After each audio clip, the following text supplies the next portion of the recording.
హైదరాబాద్ నుంచి కశ్మీర్ తిరిగి ఇవాళ ఇండియా కూటమిని గెలిపియాలనేదే నా ఉద్దేశం. అందరం కష్టపడదాం. ఏ విధంగా మొన్న కష్టపడ్డారో తప్పనిసరిగా అందరికీ వచ్చే పదవులు వస్తాయి. రేవంత్ రెడ్డి తప్పనిసరిగా అందరికీ న్యాయం చేస్తాడనేది నాకు నమ్మిక. దీనితో ఒక శుభ సూచికం ఏంది తెలుసా? పక్క రాష్ట్రమైనటువంటి ఆంధ్రలో షర్మిల గారు కూడా ప్రవేశం అయింది.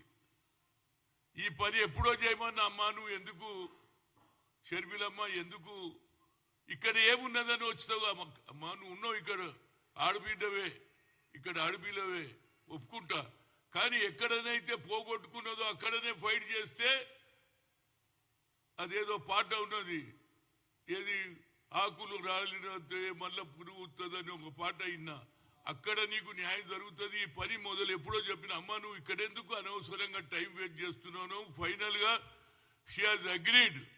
అండ్ నేను అనుకుంటాను రాహుల్ గాంధీతో కలిసి ఆంధ్రలో కూడా కాంగ్రెస్ వచ్చే అవసరానికి అందులో రాజశేఖర్ రెడ్డి ఒక మంచి ఉద్దేశం ఉండే, రాహుల్ గాంధీని ప్రధానమంత్రి చెయ్యాలని ఆయన ఆలోచన ఉండే. కాబట్టి ఆ బిడ్డే ఇవాళ బాగా పనిచేస్తుంది, చేస్తుందని నమ్ముకున్నది.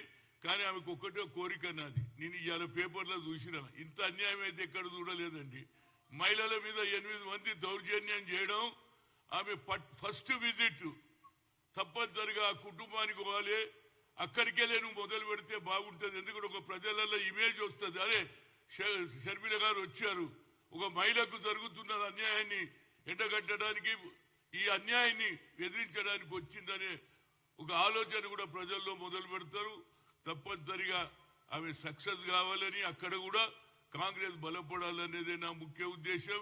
ఏదైనా ఒక శుభ సూచకం అక్కడ కూడా కాంగ్రెస్ రావాలనేదే నా ఉద్దేశం. ఎందుకంటే అన్నదమ్ములుగా ఉందాము, అన్నదమ్ములుగా విడిపోదామన్నాం. వాళ్ళు మాకేమి శత్రులు గారు, వాళ్ళు మా అన్నలు, మేము తమ్ముళ్ళం. కానీ అక్కడ కూడా కాంగ్రెస్ బలపడాలి అనేదే నా ముఖ్య ఉద్దేశం. అక్కడి నాయకులు కూడా అందరూ కూడా ఆమెను కోరుతున్నారు. కాబట్టి ఆమె సక్సెస్ కావాలి ఈ కొత్త సంవత్సరంలో. ఆమెకు కూడా నా ఏది ఒక సీనియర్ నాయకుడిగా, ఎందుకంటే వాళ్ళ నాన్నతో ఉన్న నాకు పరిచయం, వాళ్ళ నాన్నను కూడా పిసిసి అధ్యక్షుడు చేయడానికి ఎంతో కష్టపడ్డాను.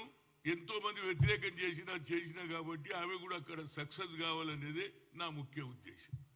మరొకసారి happy new year to everybody including media, electric తీసేటోడు అదే చూపించేటోళ్ళు అందరికీ కూడా నా హృదయపూర్వక ధన్యవాదాలు.